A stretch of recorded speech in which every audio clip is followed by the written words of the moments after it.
CyberConnect 2 made its name with high-production video game renditions of anime series, and the studio is looking to apply the process to its own creation with Asura's Wrath.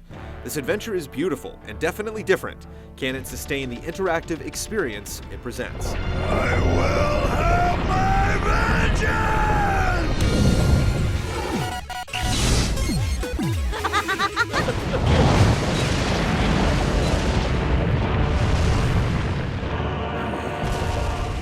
Asura's Wrath starts out with the cold expanses of space heating up as the 8 Guardian Generals wage interstellar war against the Goma, a corrupting force lying beneath the planet's mantle.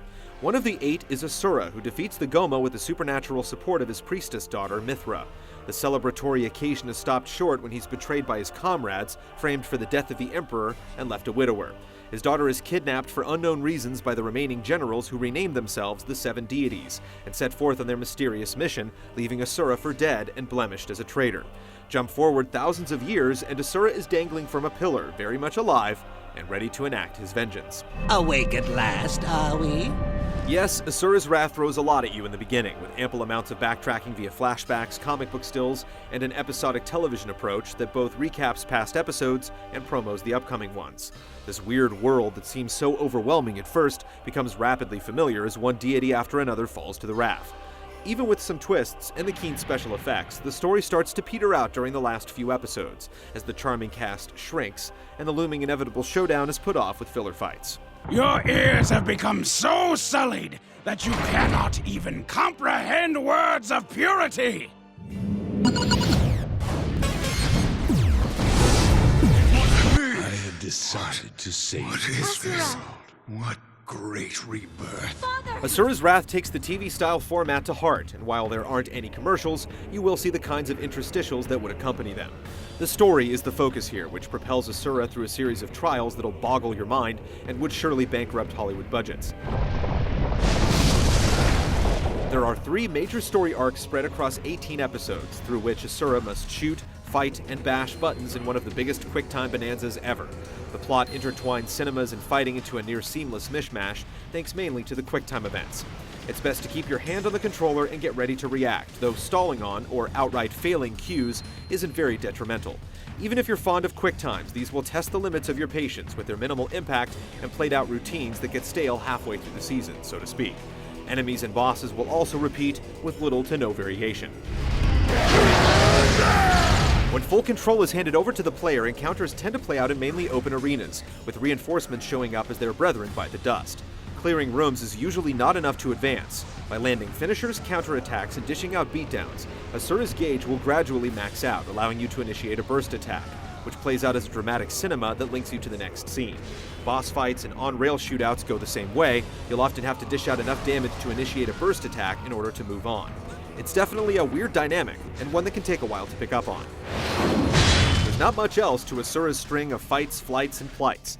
Upon finishing each episode, you're given a score based on completion time, battle stats, and how well you landed those quick times. There's a prize for those willing to replay to perfection, and this is where Asura's infatuation with television comes home to roost. Who wants to watch reruns?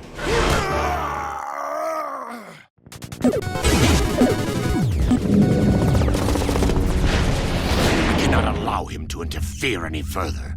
He will ruin everything. Asura's Wrath has a competent fighting system in place, but only just. There are the typical light and heavy attacks that play out with some slight variation, and a projectile of limited use. The heavy attack is burdened by a cooldown, leaving the light attack as your main tool. A lock-on lets you focus on a specific enemy, there's a dodge move for evading attacks, and the jump button doubles as a recovery mechanism after taking a nasty hit. It would seem like a full suite, but in practice, it's stunted. The combos are effortless, simply holding down the light attack button can ensure victory. Meanwhile, an improperly timed heavy attack can leave you lost in the lurch when you want to apply a special attack to a downed foe, which is a sure way to grow the burst gauge.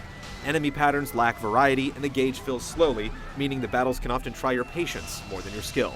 Landing or taking hits also fills a gauge that allows for a brief reprieve from the heavy attack cooldown, but this doesn't shake up the dynamic enough to relieve the overall tedium of combat. You never taught me how to stop my fists! The shooting segments play out a little more lively. Either in space or in the lower atmosphere, scouring the screen to lock onto multiple targets is invigorating. It's too bad Asura's body feels like a sluggish tugboat. Why couldn't the second analog stick be used in tandem to control the reticle and Asura, respectively?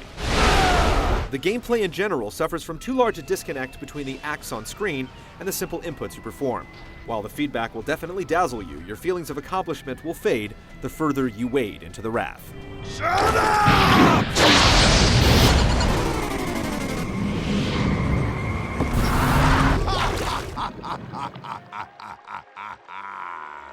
Asura's Wrath is a sight to behold. It's inspired and technically impressive, with prodigious details in every texture and lots of attention in every haymaker. The characters really stand out, with even common grunts and corrupted animals shimmering with little flourishes, and the bosses pulling off crazy tricks that sunder planets.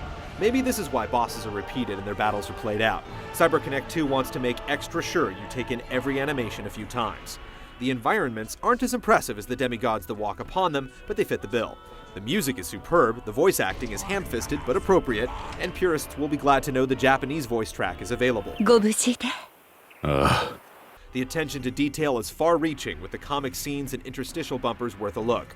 This is one game whose unlockable images and concept art should actually get checked out. Enjoy your Lisa. Can nothing quell my anger? As a game, Asura's Wrath will leave you wanting. As a piece of interactive multimedia, it's an intriguing sci-fi romp that successfully mixes mythology with monsters, spaceships, and a whole lot of weirdness. With its high production values, there's nothing else like it. Provided you don't approach Asura's Wrath as you would a typical game, you won't be disappointed.